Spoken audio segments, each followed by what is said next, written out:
வாழ்க வளமுடன் மக்களே, அனைவருக்கும் காலை வணக்கம். நான் எம்எஸ்சி யோகா முடிச்சிருக்கேன். யோகா டீச்சராக சில விஷயங்களை நான் படித்ததை உங்களோட பகிர்ந்துக்கணும் அப்படின்னு நினைக்கிறேன்.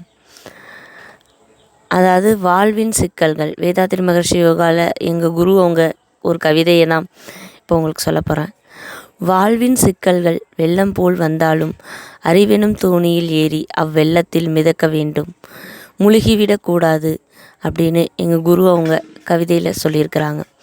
அதோட விளக்கம் என்னென்னா, நம்ம வாழ்க்கையில் எவ்வளோதான் நமக்கு சிக்கல்கள் வரும் மக்களே, அந்த எவ்வளோ சிக்கல்கள் வந்தாலும் அந்த சிக்கலில் நம்ம முழுகிடக்கூடாது.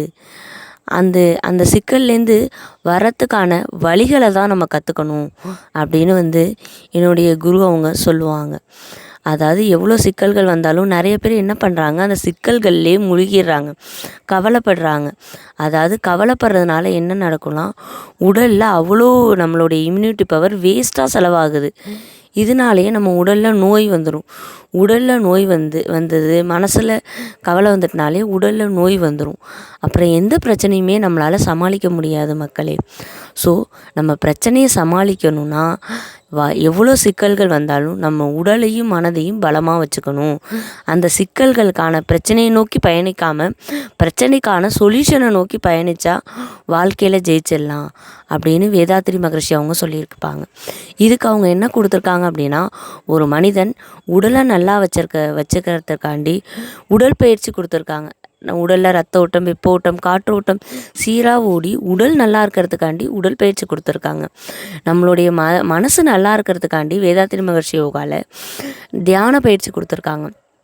எந்த கவலைப்படாமையும் இருக்கிற கவலையை சரி பண்ணுறதுக்கு அகத்தாய்வு, மனசை தூய்மைப்படுத்துறதுக்கு அகத்தாய்வு பயிற்சி கொடுத்துருக்காங்க. உயிரை நல்லா வச்சுக்கிறதுக்கு காயகல்ப பயிற்சி கொடுத்துருக்காங்க. ஸோ யார் யாருக்கெல்லாம் பிரச்சனையில் சிக்கல்கள் வாழ்க்கையில் இருக்கோ அவங்கெல்லாம் உடலையும் மனதையும் நல்லா வச்சுக்க வேதாத்ரி மகர்ஷி யோகாவை முயற்சி செஞ்சு கற்றுங்க. 8 வயசுலேருந்து 80 வயசு வரையும் இந்த பயிற்சியை செய்யலாம். எந்தவித சைடு எஃபெக்டும் வராதுன்னு ரிசர்ச் பண்ணியே கண்டுபிடிச்சிருக்கிறாங்க. அதனால் யாருக்கெல்லாம் பிரச்சனை வருதோ அவங்க எல்லாருமே சரி வேதாத்ரி மகர்ஷி யோகாவை ஃபாலோ பண்ணுங்கள். கண்டிப்பாக நீங்கள் எல்லாருமே நல்ல உடல் நலத்தோடையும் மன வளத்தோடையும் வாழணும்னு நான் இறைவனை பிரார்த்திக்கிற மக்களே. அதாவது எவ்வளோதான் வாழ்க்கையில் சிக்கல்கள் வந்தாலும் நம்ம என்ன பண்ணக்கூடாது, அந்த சிக்கல்களை நோக்கி பயணிக்கக்கூடாது. பிரச்சனைக்கான சொல்யூஷனை நோக்கி தான் நம்ம பயணிக்கணும். ஏன்னா பிறப்புக்கும் இறப்புக்கும் இடையே உள்ள கால நீளமே வாழ்க்கை மக்களே. நம்ம வாழ்கிறதுக்கும் சாகிறதுக்கும் இடையில உள்ள காலம்தான் வாழ்க்கை.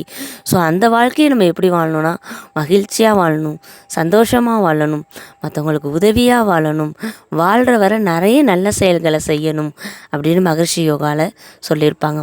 வாரம் வாரம் ஒரு பதிவு நாங்கள் போடலான் இருக்கோம் மக்களே. நம்மளுடைய அடுத்த பதிவில் மிச்சத்தை நம்ம பார்க்கலாம். வாழ்க வளமுடன் மக்களே. வாழ்க வளமுடன் மக்களே. நம்மளோட அடுத்த பதிவில் மிச்சத்தை பார்ப்போம். ஈதல் பசி தீர்ப்போம் அறக்கட்டளை.